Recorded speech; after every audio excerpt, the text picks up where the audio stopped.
Tudo bem? Tudo? Cadê? Só eu e você hoje? Sei não. Acho que o povo daqui a pouco tá entrando. Achei estranho. É, eles entram bem próximo do horário, né? É. Pronto, deixa eu tirar uma dúvida com a senhora. Claro. Do trabalho lá do Tracy, a questão dos exames, vocês também querem que anexe no trabalho? Como assim? Não entendi. Quer que coloque também anexado no trabalho, assim, na parte lá do... Eu falo assim, quando for fazer a parte, quando for fazer digitalizado, formatar tudo bonitinho, vocês também querem que anexe aquela parte de exames, da tomo, dos resultados atuais ou não precisa? Então, não, os exames você só vai usar como parâmetro para avaliar a dona Ana, Ah, tá. tá? Tá Então, bom. ela não vai servir, o que você vai entregar para a gente vai ser o aprazamento da prescrição, que você vai ter que aprazar lá os horários, tudo bonitinho, né? Uhum. E todo aqueles, os dois formulários, que é da clínica atual e do desenvolvimento da dona Ana lá no pronto atendimento. Ah, tá. Não, eu estava uma dúvida mais na questão dos exames também. Agora eu entendi. Obrigada. Isso mesmo. Não, meu bem. É só para você se orientar. Ah, tá. Obrigadinho. Por nada.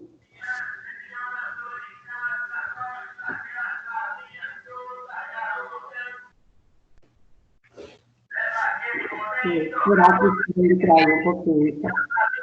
Tá bom.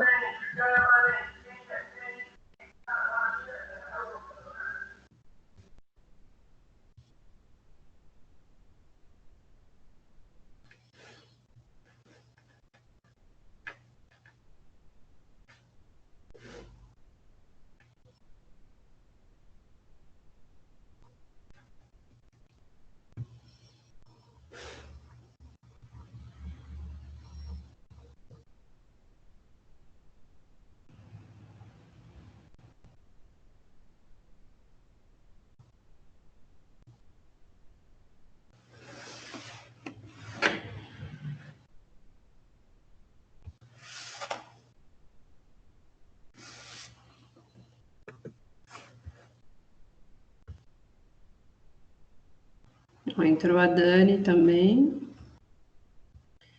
Será que eu... Bom dia, Dani.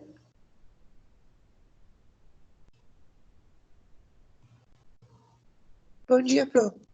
Tudo bem? Falei, vai ser uma aula particular aqui, eu e a Jennifer. Ainda bem que você chegou. Bom dia, Pro. Tudo bom? Tudo jóia. No grupo, pessoal, será que perdeu o link de entrada ou será que eles vão dar o cano na aula mesmo? Não, mandaram já, estão só. Acho que já vão entrar. Então tá bom. Vou esperar mais uns minutinhos. Nossa, olha, eu gosto de frio, mas hoje tá de parabéns, né?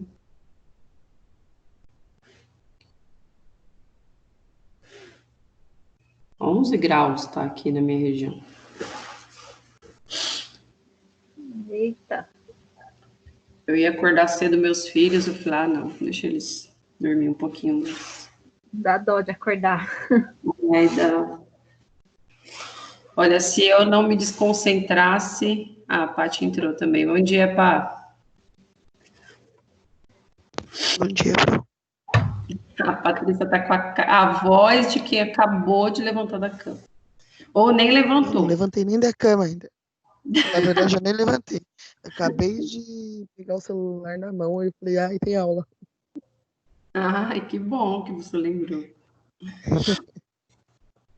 Tô preocupada com o resto do povo, que só tem... Tava preocupada, só tava eu e a Jennifer aqui, batendo um maior papo. Depois chegou a Dani. Acho que o pessoal tava no link errado. Porque eu tava aguardando no link, mas ninguém me aceitava. Eu acredito que foi outro link. Você devia estar no seminário integrador, será? Deve ser. Ai. Gente, ontem sabe que horas foi voltar a energia aqui em casa? Meio-dia. Eu tava saindo para ir tomar banho na casa da minha vizinha, porque mais de 30 horas sem energia aqui, na hora que chegou o caminhão da Eletropaulo. Quase perdi tudo que tinha na minha geladeira.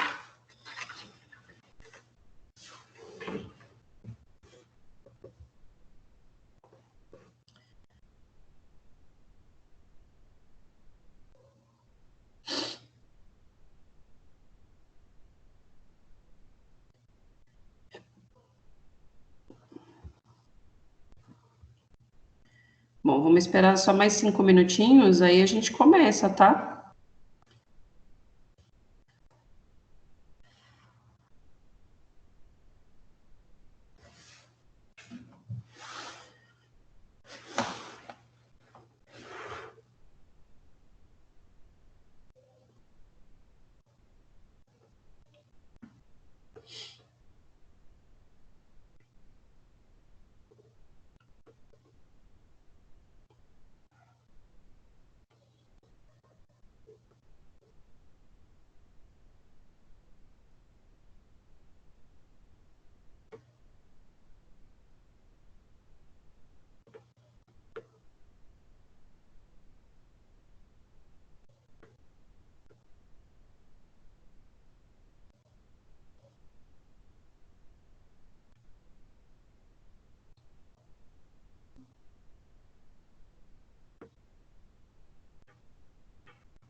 Bom dia, só uma dúvida. Bom Tá dia. tendo som a aula?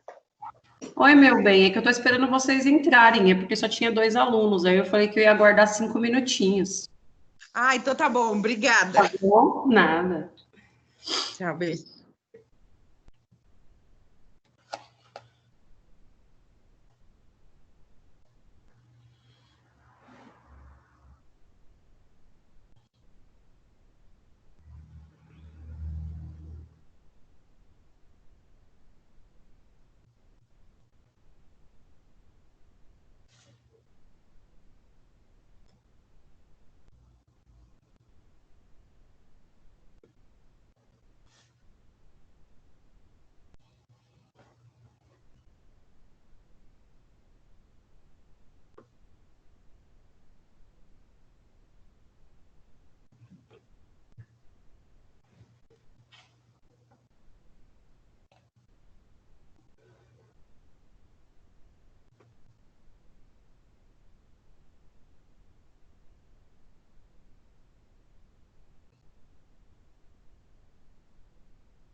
Bom, gente, já passaram 5 minutinhos. Agora tem aqui Cíntia, Dani, Daiane, Fernanda, Jennifer, João, Natália, Pati, Priscila e Vivi. Todo mundo acordado?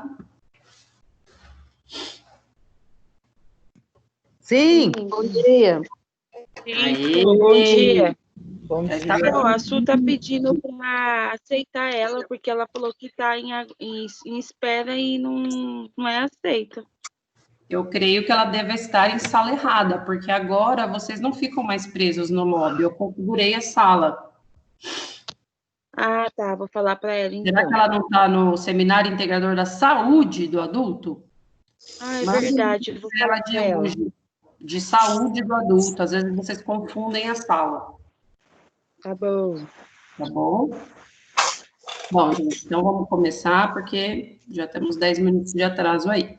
Então, hoje a gente vai continuar nas afecções cardiológicas, e para isso, a gente vai falar um pouquinho sobre as arritmias cardíacas, tá? Aí, antes de eu falar um pouquinho das arritmias cardíacas, vocês precisam saber, antes da arritmia cardíaca, sobre o ritmo que é normal. O ritmo que é normal é o ritmo que a gente conhece como ritmo sinusal. Vocês já devem ter feito um eletrocardiograma em alguma vez na vida, né? E aí, esse eletrocardiograma tem um laudo, e esse laudo vem lá escrito, ritmo sinusal. Vocês sabem por que esse nome, ritmo sinusal?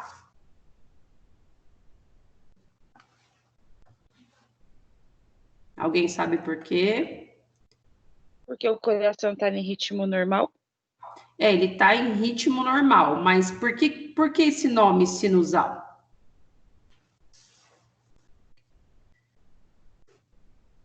Ai, pô, não sei não.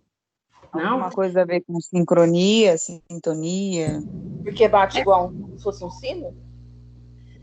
É bem parecido com esse pensamento que você teve. É porque o ritmo, ele se origina lá do nó do sino atrial. Vou passar um slide aqui para vocês lembrarem, né? Lá no nó do sino atrial, lá no coração aqui, eu tenho um pontozinho que gera todo o ritmo que vai dar, né, toda a parte de contratibilidade cardíaca do coração.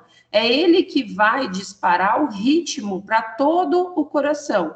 É ele que vai falar, olha, você bate e você contrai e você relaxa, né? Então, a partir dessa origem do nó do sino atrial, é que nós temos o ritmo sinusal. E o ritmo sinusal, ele representa o marcador de batimento normal cardíaco, tá? E aí nós temos 3 ritmos, tá? Ele vem de ritmos sinusais, que ele se origina lá do nó do sino atrial, ou ele pode se originar dos átrios, lá daquela primeira porção do coração, ou ele pode se originar dos ventrículos, tá? Só que a fisiologia, né, normal, do funcionamento normal cardíaco, ele mandatoriamente, ele se origina do nódo sino atrial, ok? Então, as arritmias, elas podem ser classificadas aí de acordo da origem do ritmo cardíaco, da onde ela vem, tá? Então, quando vocês verem o nome, olha, fibrilação ventricular, significa que ela se originou, o batimento cardíaco dela se originou do ventrículo, tá? Se vocês verem fibrilação atrial, significa que aquele batimento, o impulso elétrico, se originou do átrio, tá? E aí, na aula passada de saúde do adulto, nós falamos dos tipos de IAM, lembra? Falamos do IAM com supra de ST e do IAM sem supra de ST, que das doenças cardiovasculares são as afecções cardíacas que mais matam, né? Ela está no ranking, no top 1, né, de morte. Até falei para vocês lá que tinha uma estimativa que lá em 2040 nós íamos ter um avanço de 250% de mortalidade por essas doenças. E além do infarto agudo do miocárdio, com ou sem supra de ST, nós temos os ritmos, os principais ritmos de parada cardiorrespiratória. tá? E aí, alinhado a isso, para que vocês saibam, existe uma fisiologia por trás disso, né? Por que que o paciente parou e quais são esses ritmos que precedem a parada cardiorrespiratória, tá? Então, a principal, né? Não, eu tô falando errado, não é a parada cardiorrespiratória, é a parada cardíaca, porque pode ser que esse paciente continue com o ritmo respiratório.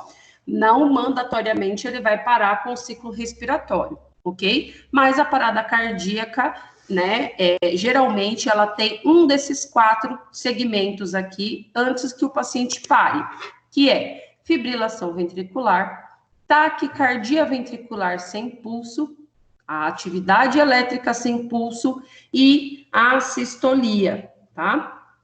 E aí, o que que acontece?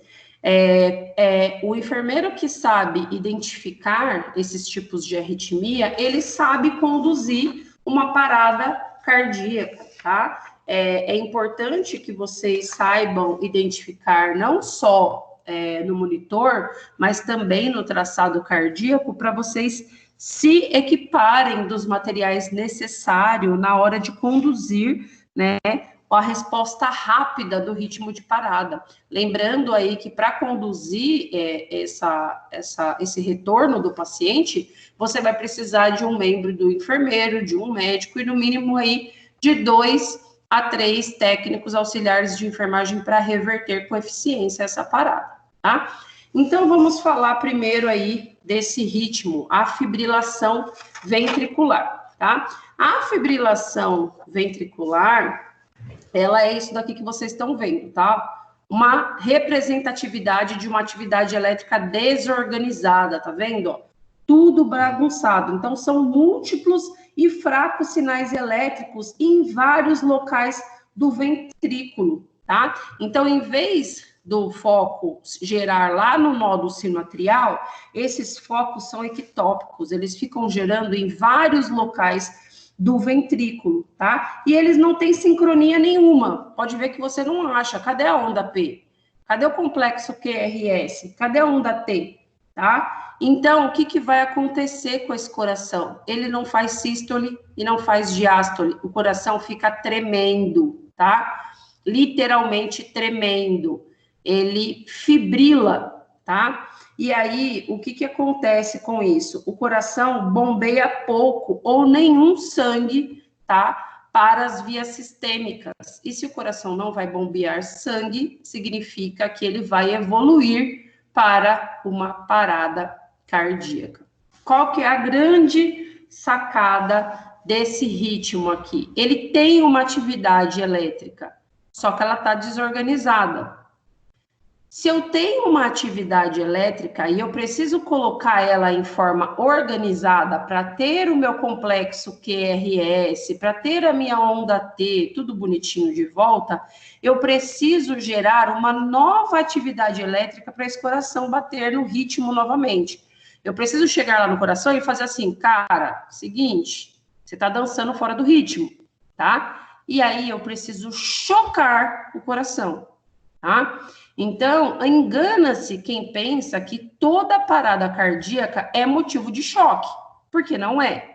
Existem os ritmos certos de choque. Esse FV, fibrilação ventricular, é um ritmo chocável.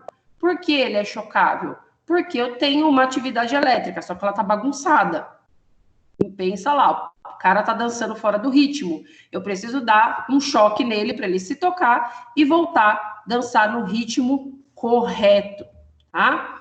Então, lembrando, né? Os ventrículos estão aqui embaixo. Então, quando o átrio contrai, o ventrículo faz uma sístole para liberar o sangue que está aqui. Então, quando eu não tenho essa contração efetiva, esse sangue fica aqui congesto. Tá? Ele não vai liberar sangue aí para a corrente sanguínea, não vai ter oxigenação, não vai gerar, né, nenhum pulso central, tá? Daqui, dessa localização. Lembrando, tá, gente, que vocês, enfermeiros, não verificam pulso de periferia, tá? O que que é pulso de periferia?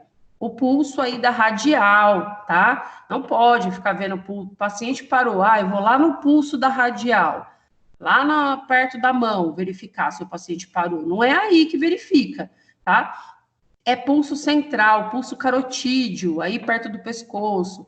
Professora, eu posso verificar pulso na femoral? Pode, é um pulso forte também, tá? Para a gente perceber. Mas o carotídeo, ele é muito bom, o femoral também ele é bom. O pedioso também não é muito recomendável, tá? Porque ele é um pulso fraco, tá? Radial, pedioso são pulsos fracos. Braquial também é fraco para você identificar se o paciente tem presença de ritmo cardíaco, tá?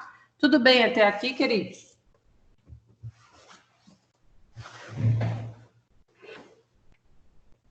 Sim. Até aqui tranquilo. Até aqui tranquilo, né? Bom, existe o que a gente chama de megacode, né? No semestre passado, eu não sei se vocês estiveram, mas eu fiz um workshop junto com 2 alunos meus, um que já se formou enfermeiro, né? O Ricardo e a Fernanda, que é a Fernanda Meirinho da manhã, e aí a gente fez um workshop sobre esses ritmos de parada, inclusive, né? E esse megacode é a representatividade exatamente do que a gente deve fazer num ritmo desse. Vocês estiveram nesse workshop? Algum de vocês? Não, eu não. Não. Menos 1000 pontos na nota de cada um, que fique registrado. Jesus! Ninguém falou. Bom, o que acontece? Quando a gente identifica a fibrilação ventricular, ou qualquer um desses ritmos de parada que eu falei para vocês, esses ritmos, eles já foram estudados por uma grande classe de associação americana, que é o que a maioria das vezes nós seguimos para fazer os protocolos institucionais, tá? Que é chamado de American Heart Association.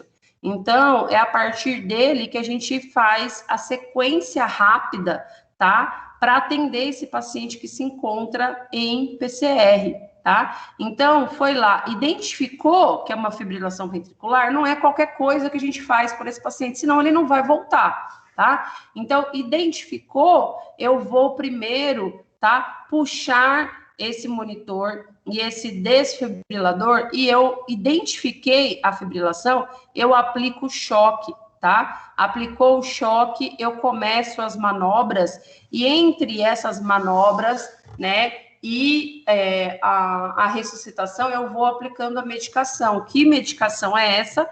Epinefrina, que é o mesmo que a adrenalina, porque eu preciso que esse coração entenda que ele precisa voltar para o ritmo normal, tá? E aí, essa adrenalina tem meia-vida curta, tá? Ela é uma vasopressora, e aí ela vai durar de 3 a 5 minutos, e aí, se o paciente não voltar ao ritmo, por isso que ele chama megacode, ele fecha um circuito, tá? Eu continuo fazendo a monitoração dessa RCP, aplicando, né, novamente o choque, se for necessário, de acordo com o Joule, que a gente vai falar daqui a pouco sobre isso, tá? E aí eu vou observando como esse paciente evolui, ok? Bom, vamos falar sobre o próximo ritmo aqui, que é a TVSP, que é a taquicardia ventricular sem pulso. O que acontece na taquicardia ventricular sem pulso? O paciente, ele tem um ritmo elétrico também, igual à fibrilação ventricular, só que ela é organizada, não é aquela bagunça toda, né? Ó, tá vendo? Nós temos, né, uma frequência de complexo QRS, né? Embora você fale, professor, eu não estou vendo QRS nenhum aí, é um monte de pirâmide longa aí, mas são complexos QRS, tá? Que são alargados, né? E eu não tenho a onda P identificada aqui. Porém, eles são mais organizados. Quando eu tenho identificado isso no monitor, eu consigo identificar que o paciente tem uma taquicardia ventricular. Só que quando eu vou observar o pulso desse paciente, ele não tem. É a ausência de pulso. Ele tem o ritmo elétrico, mas não origina pulso central. E esse também é um ritmo chocável, tá? Porque na taquicardia ventricular, eu tenho um foco, né, um disparo, um circuito lá em um único dos ventrículos, tá? E geralmente isso ocorre aí em pessoas que já têm problemas cardíacos estruturais, né, ou algumas cicatrizes de síndrome coronariana aguda, ou seja, esse paciente já sofreu com algum ataque cardíaco anterior, né, ou ele já tem algumas anormalidades nos músculos cardíacos, tá? Então, geralmente esse paciente vai ter uma frequência cardíaca muito alta, tá? Acima de 250 batimentos cardíacos por minuto, ok? E aí, às vezes, esse paciente progride fortemente para fibrilação ventricular. Taquicardia ventricular sem pulso, que é essa daqui, progride para FV também. Só que ela também é um ritmo chocável, porque eu tenho ritmo elétrico aqui, tá? Lembra da pessoa que dança sem ritmo. Se ela tá dançando sem ritmo, eu preciso dar um choque nela para ela se orientar no bailão, tá? E voltar a dançar dentro da sincronia. Então, os dois ritmos que são chocáveis é TV e SP, para ficar gravado na cabecinha de vocês. Taquicardia ventricular sem pulso, ISP, TV, taquicardia ventricular sem pulso, e FV, fibrilação ventricular, tá? Guarda essas duas nomenclaturas que fica mais fácil. Então, numa parada, tomem cuidado, porque eu já vi muitos erros, tá? Muitos mesmo, gente. Eu não tô falando de uma nem duas vezes, não, trabalhando em urgência, de médico puxar carrinho de desfibrilador e querer desfibrilar ritmo que não é chocável, tá? E aí, professora, você fez o quê? E aí eu falei, doutor, esse ritmo não é chocável. E aí ele olha e fala, nossa, eu não tinha reparado, né? E aí ele pega e fala, não, vamos só massagear, porque ficou faltando aí ele lembrar de algumas normativas de atualizações, né? As atualizações, gente, são constantes para quem trabalha na área da saúde. Não vale você se formar lá em 1900 e a era da pedra lascada, né? E depois achar que isso daí é mandatório para a vida. Tanto que quem já trabalha na área, né? E para quem não trabalha eu vou contar também, porque senão fica sem entender. Mas nos carrinhos de parada, antes, o que a gente tinha de droga mandatoriamente? A adrenalina e a atropina, não era isso, gente? Quem já está aí trabalhando, não era isso que a gente tinha? Sim. Né? E agora, o que foi observado com esses estudos? Que a atropina não faz nada, tá? Na parada cardiorrespiratória. Ela vai só ser útil nos casos de bradicardia e nos casos de intoxicação por organo fosforado, tá? Então, isso requer o quê? Atualização. Mas lá, muitos anos atrás, qual que era a conduta na parada? Atropina e adrenalina, atropina e adrenalina, atropina e adrenalina, tá? Então, se você vê numa parada aí, o pessoal usar... eu vi que o médico acabou colocando flebocortide, depois ele quis colocar ranitidina. Gente, isso não é protocolo de parada. Protocolo de parada é epinefrina, que é o mesmo que adrenalina, tá? Amiodarona também é utilizado nas paradas que são refratárias, tá? E também vasopressina, ok? Bom, então, como eu falei para vocês, você vai utilizar aí, no caso de FV-TV, a desfibrilação num choque único, tá? Se o aparelho for monofásico, que a gente vai falar já disso, né, em 360 joules, ou se ele for bifásico, de 180 a 220 joules, ok? E aí a droga de escolha para isso, entre as massagens, é epinefrina. Eu não vou ficar me adentrando muito a esse megacode com vocês, porque isso é muito de urgência e emergência, mas é para que vocês saibam o que acontece nessas arritmias que faz parte das afecções cardíacas, ok? E aí, deixa eu só ver quem está na aula aqui, para ver se vocês não dormiram. Se já chegou mais alguém. Dani, Daiane, Débora, Diogo. Diogo, tá acordado, fiote? Suelen entrou também. Pro. Ah, que bom, fico feliz.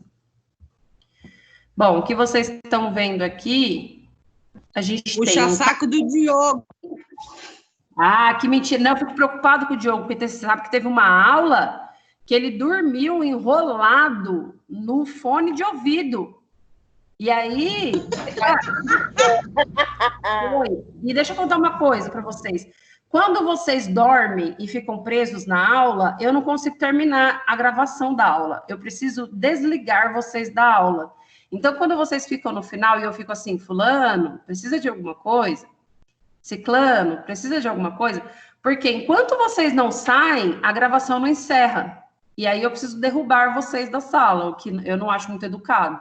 Eu prefiro que vocês saiam, mas se eu vejo que a pessoa, eu pergunto, a pessoa não sai, aí eu falo, bom, dormiu, que foi o caso do Diogo, e da Fernanda uma vez também. Mas foi só uma vez. Bom. Foi mesmo. Falei, letra A, desculpa aí, professora, eu nem sabia nem onde eu estava. Bom, gente, o que vocês estão vendo aqui na tela... Então, do lado esquerdo, vocês têm um cardioversor e do lado direito vocês têm um desfibrilador externo automático, tá? Qual a diferença, então? Na faculdade, se vocês já prestaram atenção, tanto no prédio A quanto no prédio B, na parede tem um desse amarelinho aqui, que é o DEA, tá? Porque todo local que tem grande aglomeração é mandatório, tá? Via OMS, que exista um desfibrilador externo automático, tá? Então, quando a gente voltar, se você não prestou atenção, olha lá perto das catracas, tem uma caixinha, né? E ele tá lá guardado dentro da caixinha, tá? Fechado com uma janelinha transparente, tá? Então, o DEA, ele é muito fácil de ser utilizado, porque ele praticamente faz tudo sozinho, ele tem pás externas, né, então, adesivos externos, você coloca ele lá em posições que o próprio monitor vai falar para você, ó, com esse desenhinho aqui, ó, aonde você posiciona no paciente, e ele vai conversando com você, tá? E aí, ele vai disparar as correntes elétricas, tá? No caso da FV-TV do paciente, tá? Nos ritmos aí que são chocáveis, então. Agora, esse daqui, que é o mais grandão, o cardioversor, ele é utilizado nos ambientes intra-hospitalares. Fica até um pouco mais óbvio, né? Porque ele é maior, ele é grandão, é mais difícil de transportar, tá? E ele, diferente desse daqui, ele também pode ser um desfibrilador, tá? Se ele tiver um botãozinho aqui de sincronização, ele também pode ser, tá? Mas ele faz uma cardioversão. E sendo cardioversor, ele pode ser utilizado em fibrilação atrial e em flutter atrial, tá? Que essas arritmias aí, elas são originárias de outras partes do átrio. Lembra que eu falei que a gente tem os ritmos sendo originários lá do nódulo sinoatrial, né? Nesse caso aqui, os ritmos são originários lá das partes não do nódulo sinoatrial, tanto o flutter quanto a fibrilação atrial, tá? Ou também numa outra categoria, que é a taquicardia atrioventricular reentrante nodal. É difícil falar esse nome, tá? Ele também é utilizado quando pacientes que precisam fazer uma cardioversão, por exemplo, não em situações de emergência, tá? Então, por exemplo, o paciente tem uma arritmia, ou seja, o que é uma arritmia no contexto geral? quando o coração não bate dentro da sincronia, tá? Então, esse paciente já fez o tratamento medicamentoso a longo prazo e não melhora. Então, eu preciso dar um choquezinho lá no coração para que esse coração faça a questão de despolarização cardíaca, tá? Eu preciso lá na onda R do paciente, é por isso que ele tem um botão de sincronia, esse cardioversor, para ele encontrar a onda R do eletrocardiograma do paciente. Quando ele encontra essa onda R, ele dispara o choque, tá? Então, ele pode ser também um procedimento eletivo para reverter essas arritmias dos pacientes. Então, você tá lá, o paciente está fazendo o tratamento a longo prazo para arritmia, tomando medicação, não trata essa arritmia, né? O que vai gerar essa arritmia para o paciente? Ele tem um constante mal-estar, né? O coração não bate dentro das normativas de sístole e diástole. O que esse coração faz? A gente não tem aquela sonoplastia de tum, tá, tum, tá. O que ele vai fazer, esse coração? Tum, tum, tá, tum, tum. Ele faz extrasístoles, né? Ele faz, ele tem diferentes ritmos e vai causar sensações de difícil controle para o paciente, mal-estar, né? Ele tem outros sintomas que vai dificultar, então, o bem-estar a longo prazo dele. Então, só com o tratamento medicamentoso, ele não consegue fazer esse controle. Então, ele faz um procedimento de interno, né? Ele interna lá no ambiente hospitalar, e aí ele mas não em qualquer setor, tá, gente? Não é na clínica médica, por exemplo. Ele vai para a UTI, né? Ele é sedado, tá? Uma sedação leve, porque ninguém quer tomar um choque acordado, tá, gente? Para tomar uma desfibrilação, aí, a não ser que você esteja na rua, então o custo-benefício é melhor, que você sobreviva do que você tome um choque à toa. Mas para fazer uma cardioversão elétrica eletiva, então você precisa estar sedado, tá? A mesma coisa do que a desfibrilação. Então, se o paciente estiver lá apresentando um ritmo que é chocável, né? É melhor apresentável como terapêutica que esse paciente esteja sedado levemente, tá? Porque realmente é uma sensação iminente aí de mal-estar com relação a tomar esse choque aí de 360 joules, se ele for bivolt ou se ele for monofásico ou se ele for bifásico de 180 a 200 joules, tá? Porque se ele for monofásico, ele entra pelas essas duas faces. Se ele for bifásico, ele entra de um lado e sai do outro, o choque. Por isso que é importante que vocês, quando forem entrar em ambientes de hospitalares, seja para fazer estágio, seja já para trabalhar, conheçam o aparelho de vocês, tá? Conheçam se ele é monofásico ou se ele é bifásico. Tudo bem até agora com relação aos ritmos chocáveis, que é FV e ATV?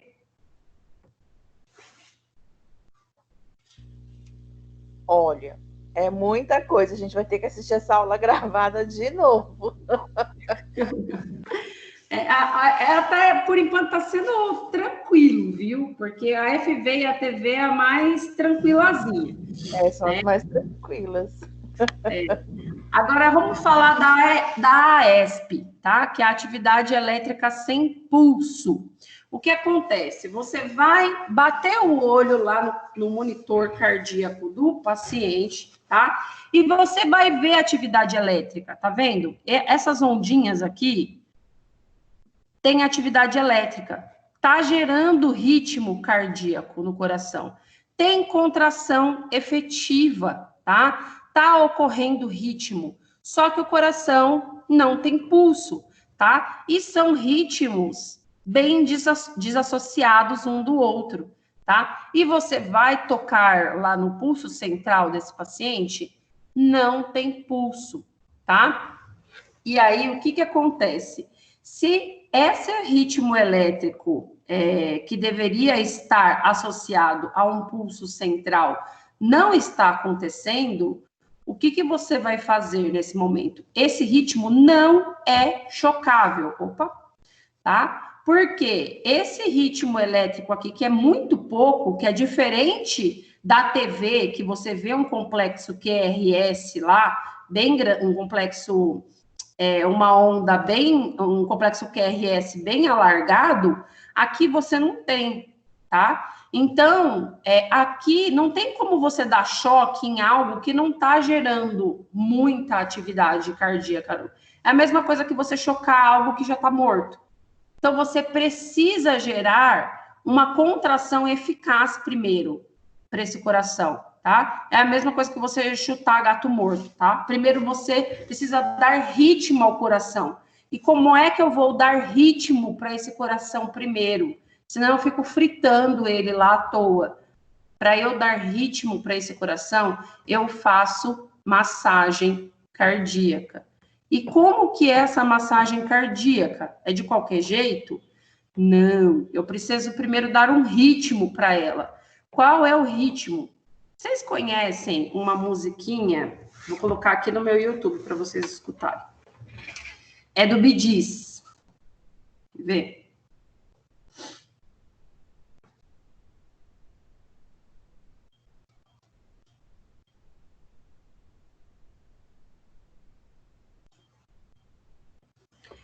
Para que vocês não esqueçam o ritmo da música, ou o ritmo da massagem, eu vou mostrar para vocês um macete. Porque tem gente que faz massagem como se o paciente fosse... Reconhecem essa música? 1900 da mãe de vocês. Estão ouvindo? Eu odeio essa música, Pro. Oi? Eu odeio essa música. Por que você odeia essa música? É por causa disso mesmo. Ah, essa música é massa. Presta atenção no ritmo. Quando eles começarem nessa parte, ó. Esse ritmo agora, ó. Ó. Ha, ha, ha, ha. Stay in the line, stay in the line. Ha, ha, ha, ha. Stay in the line. Esse é o ritmo da parada. Esse é o ritmo de contração cardíaca. Quando vocês fizerem o ha, ha, ha, ha, toda vez que fizer o ha, é uma baixa do tórax, tá? Então, coloca a musiquinha na cabeça. Bom, tem um pessoal aí que gosta do ritmo do Baby Shark. Eu não sou Nutella, eu sou raiz, eu prefiro o Bee Gees, tá?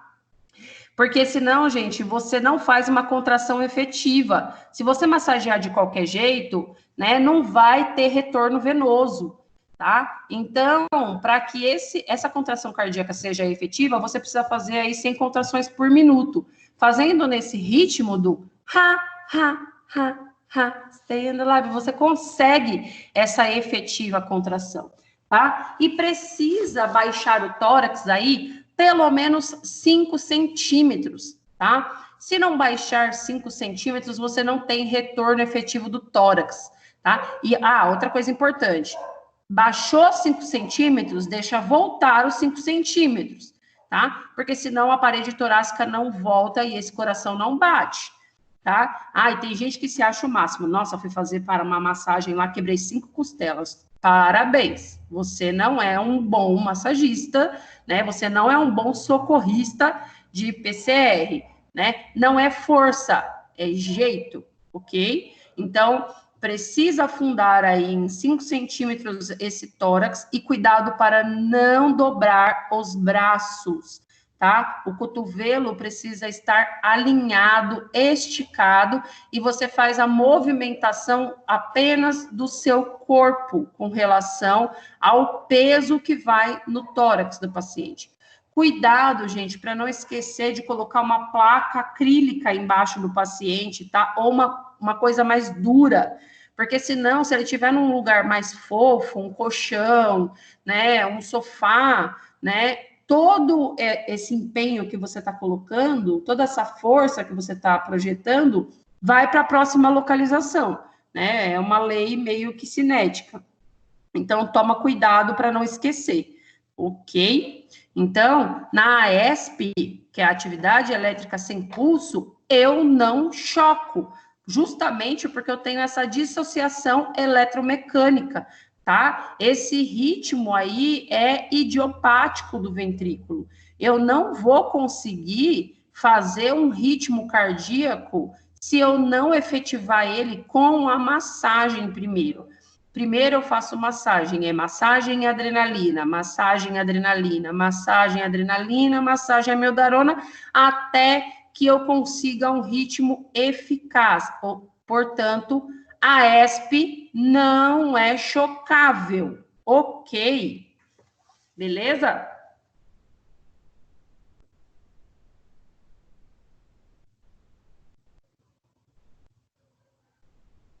Gente, acorda aí para falar comigo. Sim! Obrigada. Beijo.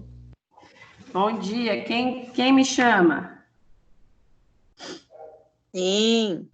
Ah, então tá bom. Vou voltar aqui para ver quem tá aí.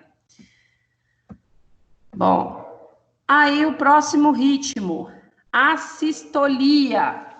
Toda vez que vocês tiverem um A na frente, significa que é ausência, tá? Assistolia, ausência de sístoles, tá? Então, esse paciente não tem atividade elétrica nenhuma. Olha aqui.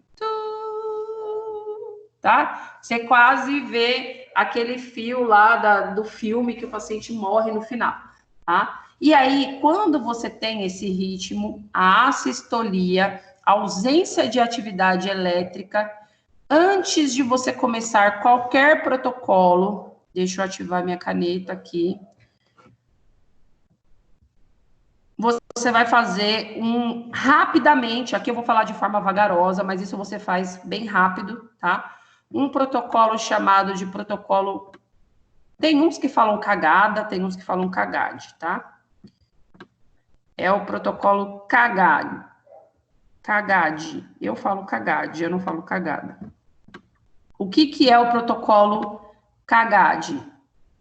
Primeiro, quando você vê essa sistolia, antes de você começar dando um Hadouken no tórax do paciente, antes de você começar com a massagem, sair gritando, parada, parada. Primeiro, você vai que é observar as conexões, tá? Dos eletrodos do paciente, que é checar, tá? Os cabos. K é de cabos. Porque, às vezes, esse paciente está tendo uma monitorite. Já ouviram falar de monitorite? O problema não é cardíaco, o problema é do monitor.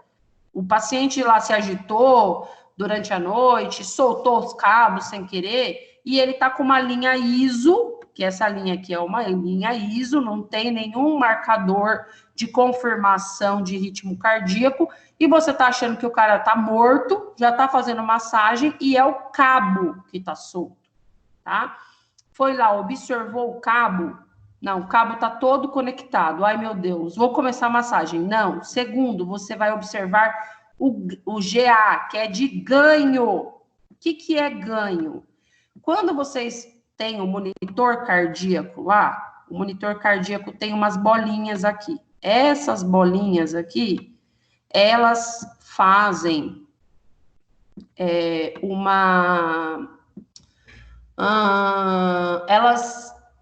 como que eu vou falar isso? Configuram o monitor para o tamanho das ondas, tá? Isso se chama ganho. Então, ela tem o ganho 0, o ganho 1 e o ganho 2. Então, o ganho 0 é bem pequenininho, assim. Aí, o ganho 1 é um pouquinho maior as ondas. O ganho 2, a onda já é mais para cego ver, né? E aí, às vezes, alguém foi lá e limpou o monitor e mexeu no ganho. E o ganho pequenininho, as ondas você quase não consegue ver, ela é bem serrilhadinha.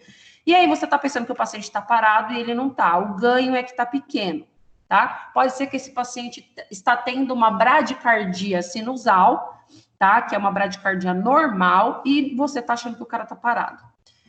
D, de derivações. Às vezes as derivações estão trocadas, tá? E aí ele vai apresentar, né, um ritmo anormal ou mesmo uma linha ISO, ok? Só que tudo isso daqui, gente, o protocolo CAGAD, você vai fazer rapidamente, não nessa lentificação que eu tô falando para vocês. Não dá para ficar, primeiro eu vou ver o cabo, depois eu ganho. Aí o paciente já teve morte cerebral, já era. -1 no seu bastão de vidas. Você sabe que quando vocês resolvem ser enfermeiros, Deus vai lá e nomeia um cabo para você. Vai lá e tem um bastão da Daniela. Cada vida que você perde, ele marca um risquinho. Então, toda vez que vocês perderem, quando vocês forem para o céu, Deus vai lá olhar. Quantas vidas você perdeu porque você deixou de cumprir um protocolo, porque você dormiu na aula, tá? A assistolia é um desses ritmos não chocáveis, tá? Porque se eu não tenho ritmo cardíaco nenhum aqui, como é que eu vou chocar o coração?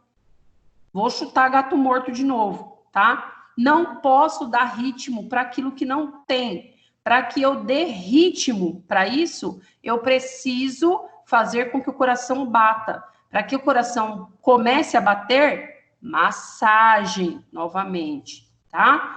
Então, a sistolia é outro ritmo que eu não choco, ritmo não chocável, ok?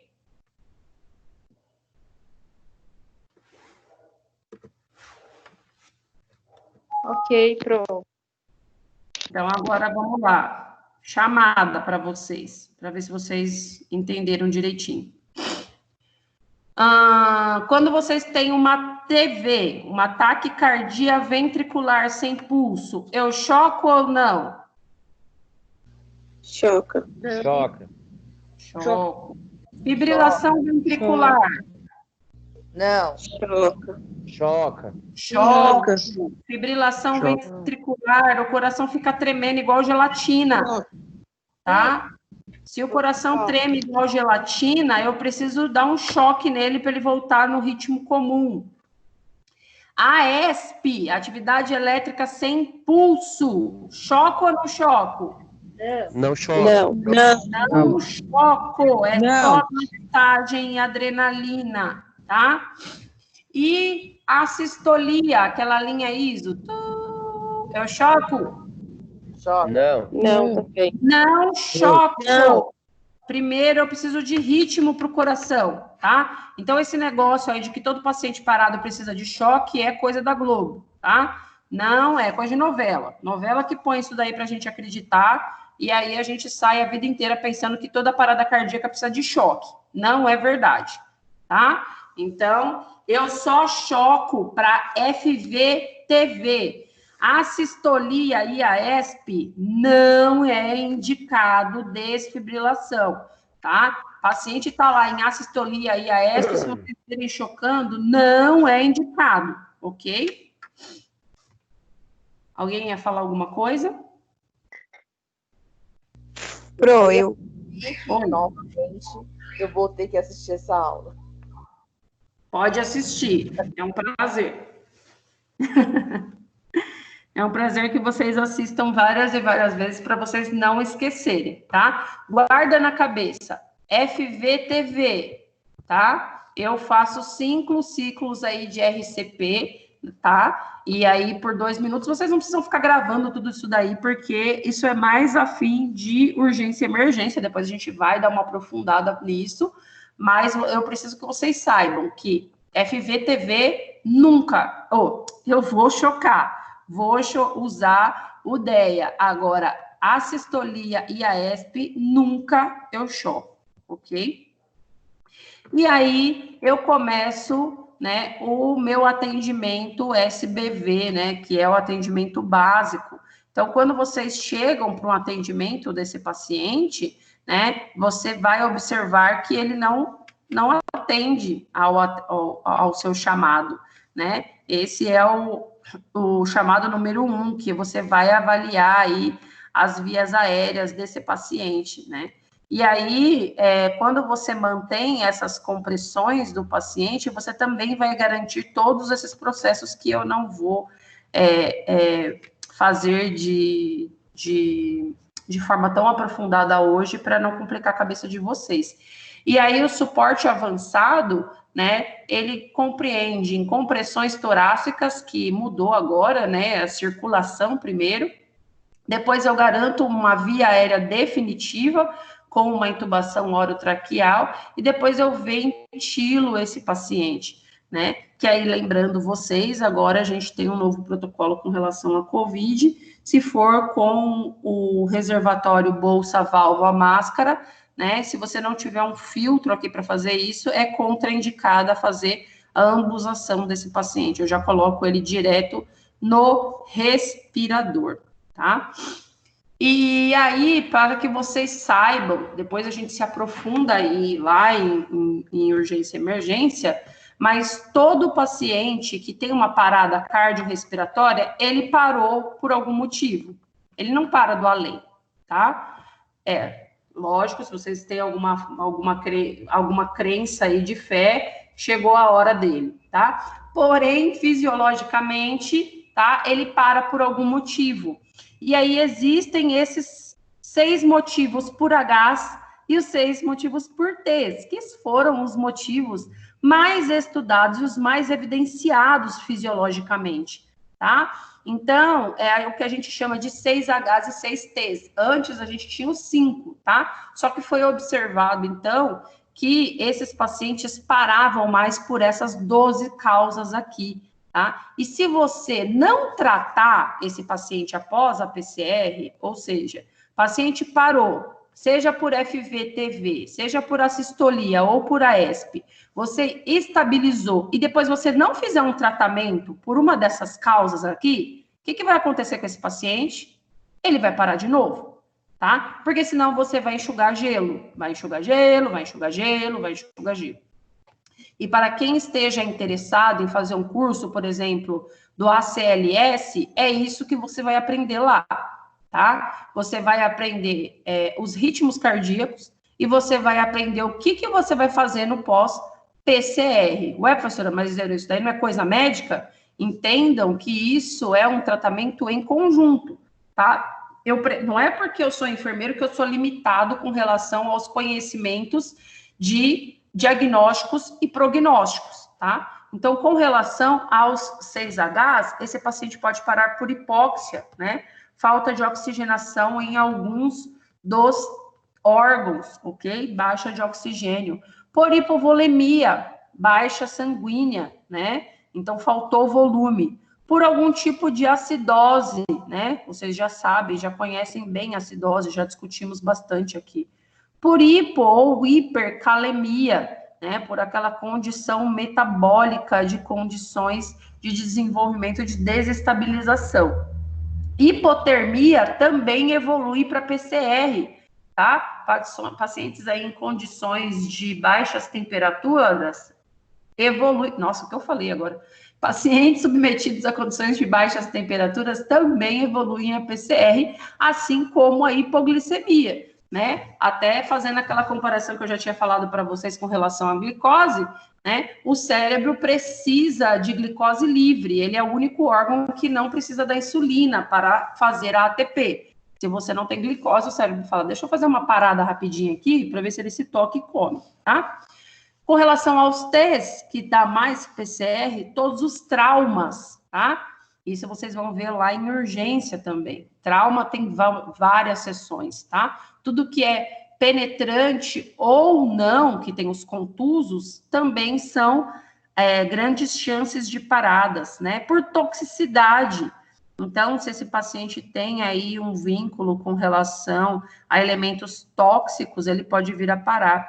Tamponamento cardíaco, né, que é aquela presença de sangue lá no saco sanguíneo, que acaba podendo gerar uma tensão torácica também. Essa tensão torácica pode ser aí por um pneumotórax hipertensivo, né, ou também por um hemotórax maciço, tá? Forma ali uma bolsa muito cheia. Vocês vão aprender isso em urgência também. Por TEP, que é uma trombose pulmonar, isso vocês já aprenderam, ou por IAM, tá? Esses, se eu não tratar, o paciente para novamente, ok? Bom, para que vocês conheçam, então, que a gente não vai entrar, mas que vocês conheçam, não vai entrar de forma profunda, as outras formas de arritmia, nós temos a taquicardia supraventricular, que é diferente do que a gente viu daquela lá sem pulso, tá? Ela é de origem idiopática, né? Geralmente é advinda aí de cardiopatias congênitas. Esse paciente vai apresentar aí uma frequência cardíaca maior do que 230 batimentos por minuto, tá? E aí eu também tenho as taquicardias, aí vocês estão vendo um eletrocardiograma mais bonitinho, como ele se apresenta, supraventricular. Ele tem uma sensação iminente de morte, praticamente, tá? E aí, como que eu faço o retorno desse paciente, tá? Eu vou utilizar uma droga chamada de adenosina. Gente, muito cuidado com a adenosina, que o pessoal gosta de confundir ela com a adrenalina, tá? E a adenosina, ela é uma chave que desliga o coração. É exatamente isso que ela faz. Sabe quando você vai lá na caixinha de luz da sua casa e desliga aquele negócio que eu não sei como chama, e aí acaba toda a luz da casa? É exatamente isso que a adenosina faz. Ela vai lá e desliga a chave do coração no nó do sino atrial e liga de novo, tá? Porque ela vai fazer com que esse batimento aqui cardíaco, que está de forma irregular, e se ela é supraventricular, ela está sendo originada nos ventrículos, e a gente já sabe que os batimentos cardíacos, eles são de origens do nó do sino atrial, não é para originar batimento cardíaco na parte ventricular. A adenosina vai fazer com que os batimentos cardíacos voltem para a sua origem normal, tá?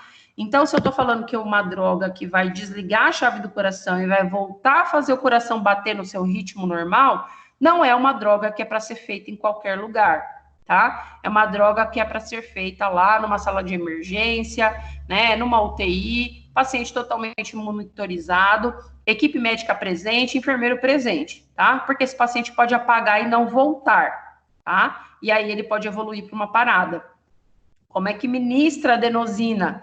Como ela é uma droga de via curta também, de meia-vida curta, eu ministro com torneirinha, assim, tá? Para quem não conhece, isso daqui é uma torneirinha, chamada de dânula também, tá?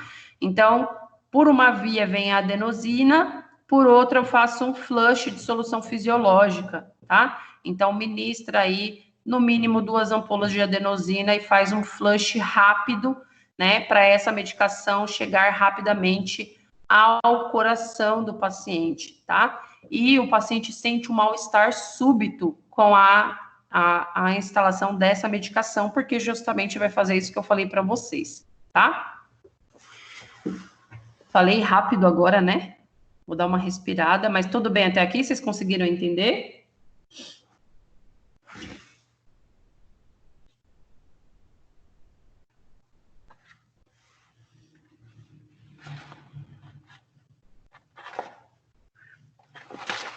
Gente, vocês são muito quietos. Não aguento vocês.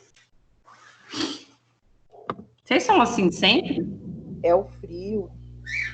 Misericórdia, eu fico me sentindo só. Bom, deixa eu ver se vocês estão aqui ainda. Estão aqui ainda. Bom, taquicardia sinusal, então. Olhem o nome dessa taquicardia.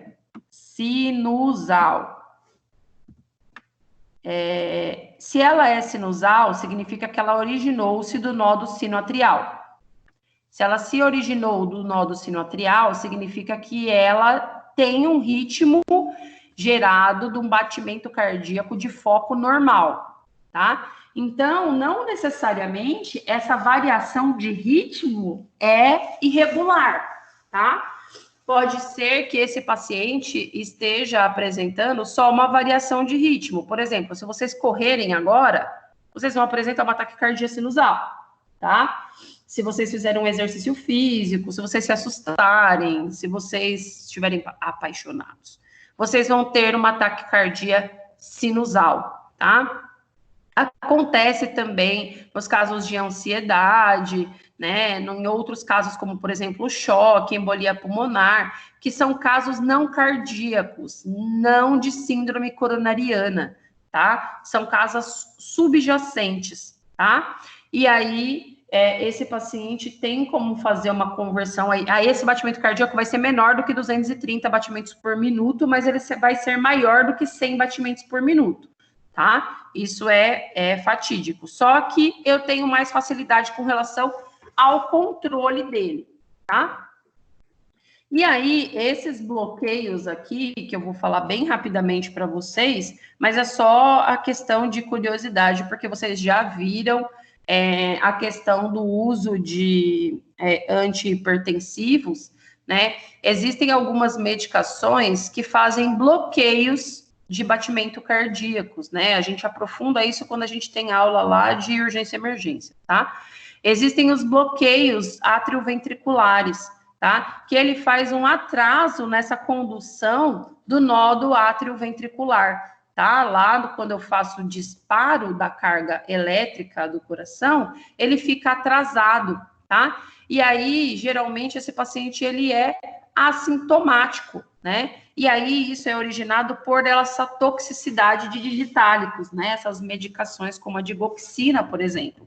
O paciente faz o uso aí por hipertensão arterial há muito tempo, não vai mais na UBS nunca na vida para verificar como que já estabilizou essa PA, como se já estabilizou essa arritmia cardíaca, tá? E aí ele desenvolve um bloqueio atrioventricular. E aí eu tenho outros segmentos de bloqueio, como MOBITS tipo 1 e tipo 2, dependendo da condução elétrica.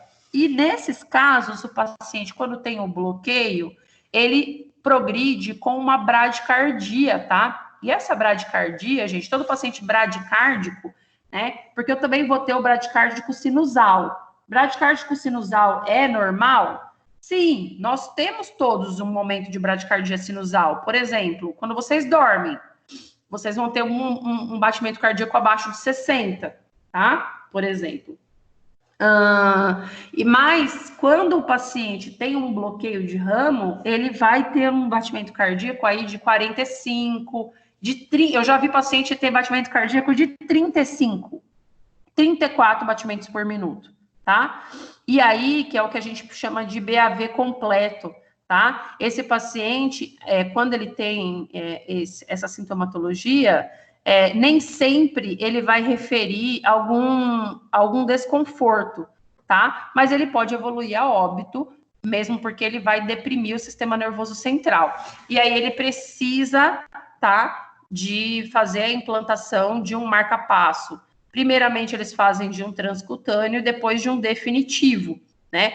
O transcutâneo é feito como DEA. Eles colocam a pá aqui no peito do paciente e aí ele fica levando choquezinhos para que o coração estimule o batimento cardíaco, já que o nódo sinoatrial dele não está sendo capaz de gerar esse estímulo. Olha o nódo sinoatrial aqui, tá? E aí depois ele faz a implante do marca-passo, já que vai ficar definitivo para ele. E para isso ele precisa estar sedado, tá? Não é legal ficar tomando choque lá ad eterno. Pro, Oi? é o Diogo, onde eu trabalho, eles passam um transvenoso também. Quando tem... Eu não conheço. Oi? Esse eu não conheço. Não conhece? É como se fosse um central e eles passam um marca-passo transvenoso. Aí entra pela jugular, geralmente, e eles vai até o coração. E aí a gente tem o aparelho. Cava e vai pelo nódo sinoatrial do mesmo jeito, né? Isso. Aí, mas aí no caso não deixa o transcutâneo, deixa o transvenoso. Entendi. Até a avaliação do cardio. Que bacana. Então, eu não conhecia essa técnica aí. Vou dar uma pesquisada nela. Obrigada por compartilhar, viu? E aí o ritmo da bradicardia sinusal, como eu falei para vocês, então, gente, às vezes, porque, por exemplo, teve uma colega que outro dia compartilhou com a gente, falou assim, outro dia eu atendi uma paciente que tinha um batimento cardíaco de 45, mas ela não associava nenhum sintoma, né? Então, é uma bradicardia sinusal assintomática. Se o paciente não sente nada, gente, a gente vai ver sintomas subjacentes, porque em algumas conjunturas ele tem aquela bradicardia assintomática mesmo, mas é que é natural dele. Assim como tem pacientes que têm aí um nível de pressão arterial mais baixo, né, e evolui bem nessa condição. Precisa avaliar quadros e sintomas de acordo com a evolução do paciente. Não é porque você recebeu um paciente lá, tá sentado na sua frente, nossa, frequência de 45, bota ele deitado e taca uma droga vasoativa nele. Não, eu preciso avaliar como esse paciente evolui hemodinamicamente. Ele está sentindo algo? Gente, avaliar o paciente e fazer um questionário é mandatório antes de qualquer outro tipo de condução, a não ser no paciente presumidamente grave, que aí ele não vai responder para você, você só vai avaliar o contexto de como ele se desenvolve, tá? Bom, passando aí para as afecções agudas, sim? Pacientes que são atletas, eles também têm uma bradicardia abaixo de 60, né? Perfeito, até estava passando aqui, ó, no atleta é normal. Por que é normal? As câmaras cardíacas do atleta, né, de quem faz exercício de forma regular, são maiores do que a nossa, tá? Eu falo a nossa porque eu imagino que ninguém aqui corra todo dia. Alguém corre todo dia? Não? Acho que não, né? Somos Só para pegar o ônibus. Hã? Corre de mim? Só para pegar o ônibus. Ah, tá. Eu imagino. O que acontece? Os atletas têm as câmaras cardíacas mais alargadas, tá? Porque, como eles fazem mais esforço cardíaco, eles precisam desse alargamento, né? Para gerar um impulso cardíaco melhor, para ejetar mais sangue, né, dentro das válvulas. Então, quando a gente se mata para fazer com que o coração bata e faça com que esse sangue seja mandado para a circulação em 120 batimentos por minuto, por exemplo, o coração de um atleta é mais desenvolvido, né? A musculatura dele é mais rígida, né? Porque ele fez mais exercício e as válvulas dele são mais desenvolvidas para isso, são mais alargadas. Então, ele não precisa bater tão forte assim para levar o sangue para toda a periferia. Então, enquanto o nosso bate 120, o dele bate lá 80 tranquilamente em um exercício. Então, em repouso, ele precisa bater menos ainda, né? É até humilhante. Você fica lá olhando, você se matando e o cara tá lá. Parece que não tá fazendo nada. Então, porque lá onde eu trabalho, quando a gente faz admissão, né? E aí você acaba acostumando também com isso e o aperfeiçoamento, né? Quando a gente vai buscar conhecimento também. Mas eu já vi, assim, pessoas mais novas que chegam, que vai atender o paciente e sai do quarto falando que o paciente está com bradicardia. Então, assim, mas eu já cheguei a ver paciente, assim, com 42, né, que é atleta assíduo mesmo. Sim. Eu imagino, porque se não é exatamente por isso. Se você não perguntar sobre o histórico do paciente, você come bola, né? Precisa perguntar, você é atleta, faz exercício, né? Porque às vezes a gente se engana, viu, gente? Tem muito idoso aí que faz mais exercício que a gente, vergonhosamente, né? Porque a gente deveria, porém, deveria estar correndo? Sim. Corro? Não. Porém, fica aí como dica para a vida. Bom, vamos falar um pouquinho sobre as afecções aí do coração, né? Lembrando aí sobre essa camada que reveste o coração, chamada de pericárdio, né? Então, o pericárdio é essa camada um pouco mais fibrosa, né? Que faz com que o coração seja revestido ali para que ele não... quando ele faça a sístole e a diástole, ele seja protegido, vamos dizer assim, ok? Que ele seja mais enrijecido, tá? E aí, o que acontece? Na pericardite aguda, eu tenho um derramamento ali, um exudato purulento, né? Às vezes seroso ou às vezes hemorrágico, né? aqui nessa proporção, aqui no pericárdio, tá? E aí, o que tem de decorrência a isso, né? Às vezes, decorrência de infarto ou de processos oncológicos, uso abusivo de drogas também, ou quando os pacientes têm aí processos infecciosos agudos, tá? Mas também de forma viral pode ocorrer. Esse paciente vai ter uma intensa, né, angina e uma dor, muito confundido com o IAM, tá? Porque tem uma dor muito aguda no peito, né? E se intensifica com o processo de inspiração, ok?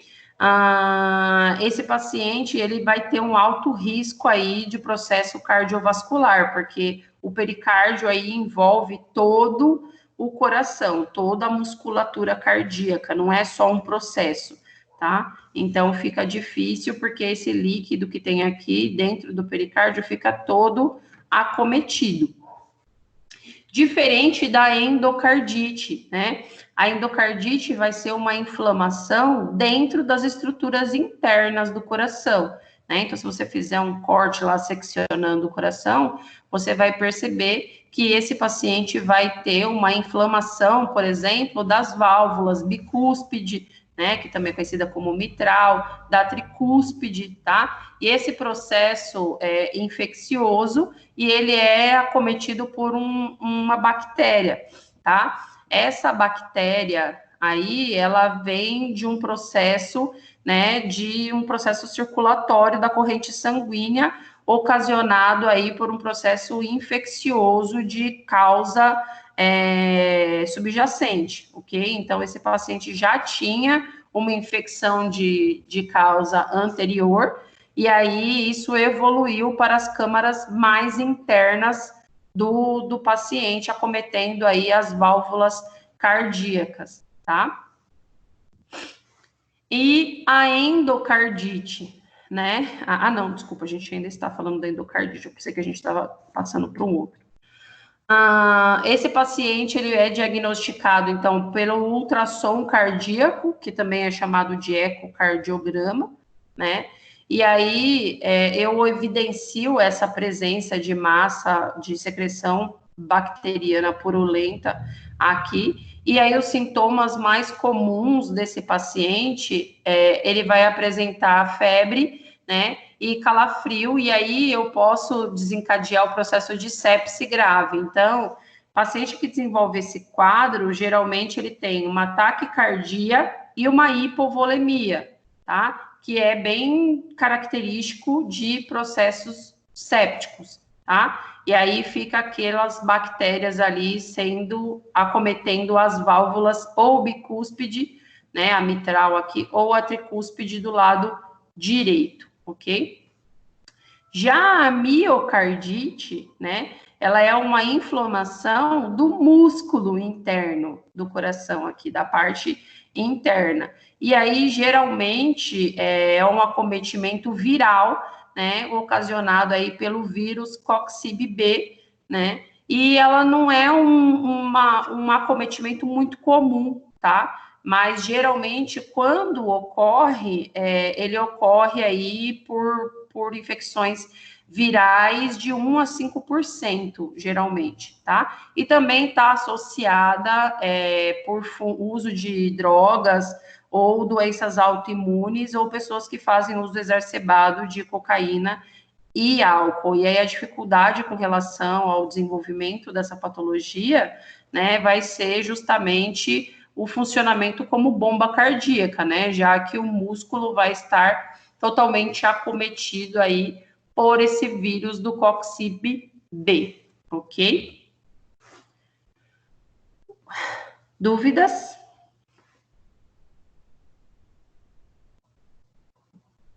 Ô, Pro, deixa eu perguntar.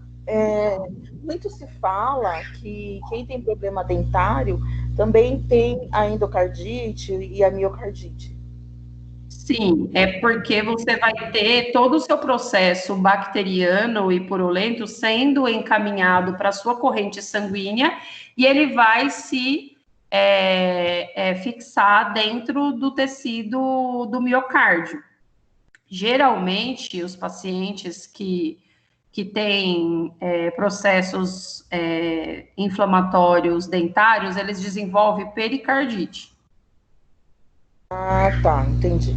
Mas é só esse processo dentário ou qualquer outro processo inflamatório pode... Não, pode ser qualquer outro. Por exemplo, mais acometidos mesmos de orofaringe, por exemplo, amidalites não tratáveis e reentrantes, sabe? Reentrantes não, refratárias, aquelas amidalites que não saram nunca, né? Que a pessoa não toma a medicação de forma correta, porque tem muito paciente que tem amidalite, aí toma lá amoxicilina 3 dias, aí tem uma melhora progressiva, para de tomar, porque já melhorou os sintomas e vida que segue. Depois ele tem uma outra seguida que é pior. Toma de novo por 3 dias. E o que acontece? Você vai começando a ficar resistente, né? E aí, essa amidalite começa a ficar crônica, né? E essa cronificação se torna um abscesso. Esse abscesso amidaliano pode vir a se desenvolver uma pericardite ou, né, pior aí nos casos de endocardite. Tanto que, por exemplo, para você ter uma ideia, doenças de vias aéreas superiores, como amidalite, ou até mesmo processos infecciosos dentários, eles são, assim, pacientes que precisam fazer transplantes, se eles não tiverem uma boa higiene e uma boa qualidade de vida relacionada à higiene oral, eles são excluídos da lista de transplante, porque justamente eles não conseguem ficar com esse órgão pela dificuldade da desenvoltura aí da pericardite que pode acontecer. Entendi, obrigada. Imagina. Pro, Oi. eu tô com dúvida, mas é em relação ao trabalho. Você pode tirar essa dúvida? Claro. Na parte do estado clínico geral, eu tenho que falar do momento que ela chegou no setor de internação ou quando ela passou mal em casa? Você só vai ter que falar para mim o que está escrito na parte de cima do papel, se é o atual ou se é do pronto atendimento, porque eu não estou com o impresso em mãos para te falar.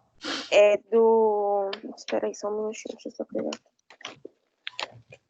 É da admissão, agrupamento de informações para análise de registro. Aí aparece assim, estado clínico geral. Então, aí você vai falar do processo de admissão dela. Processo de admissão, né? Isso. Tá bom. E outra dúvida, quando eu terminar esse trabalho, eu vou enviar para qual e-mail?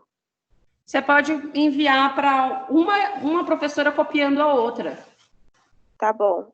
Tá? Tá bom, então, Pro. Obrigada, viu? Imagina. Tudo bem, gente? Podemos encerrar por hoje? Sim. Sim, tchau. Obrigada, Pro. Obrigada a vocês. Bom descanso. Até amanhã. Obrigada, Pro. É o frio, tá vendo? Obrigada. Até amanhã. Até amanhã. Tchau, Pro. Obrigado. Até amanhã. Tchau. Até amanhã. Tchau, Pro. Tchau, Beijo, gente. até amanhã. Beijo, até amanhã. Tchau, Pro. Tchau, meu bem. O Dani, Oi. bom dia. Eu tô com uma dúvida aqui também sobre o trabalho. Posso tirar Pode agora? dizer. Claro. Sobre os medicamentos em uso e as classes farmacêuticas e sua finalidade. Sim. Vocês querem saber a medicação que ele está fazendo uso no hospital, né? Que tem a prescrição médica, a gente aprazou os horários. Aham. Aí na prescrição tem a heparina, e eu pesquisei alguns aqui, mas está muito complicada, que é a classe farmacêutica, né? Por exemplo, eu coloquei o amlodipina, que é um vasodilatador, e eu não sei, a classe de hidropiridinas, é isso que vocês estão querendo? É isso mesmo. Perfeito. Igual aqui o heparina, é anticoagulante, e a classe é o antitrombina 3, é isso? É isso mesmo. Perfeito. Tá. Então é só isso, né? Que Só isso, Su. Não precisa ficar se aprofundando tanto. Vocês não vão fazer muita coisa escrita. Não precisa. tá? É só bem resumido mesmo. O que é a medicação? É um anticoagulante, tá? Ah, mas aqui tá em cima da escrito a classe farmacêutica e sua finalidade? Não, você coloca essas duas partes que você colocou. Não precisa ficar descrevendo a bula inteira, é isso que eu quis dizer. Ah, não, eu coloquei só assim, anticoagulante e a classe farmacêutica é o antitrombina 3. Só isso, né? Mesmo, isso mesmo. Uhum. Então tá bom, então. Tá Eu bom, tô com dúvida de um monte de coisa, mas se eu for tirar agora, eu vou ficar até de tarde. Mas na segunda vocês vão encontrar a Probetinha de novo. Aí vocês podem tirar a dúvida com ela também. Tá bom, então, Pro. Tá bom? Obrigada, viu? Imagina. Tá.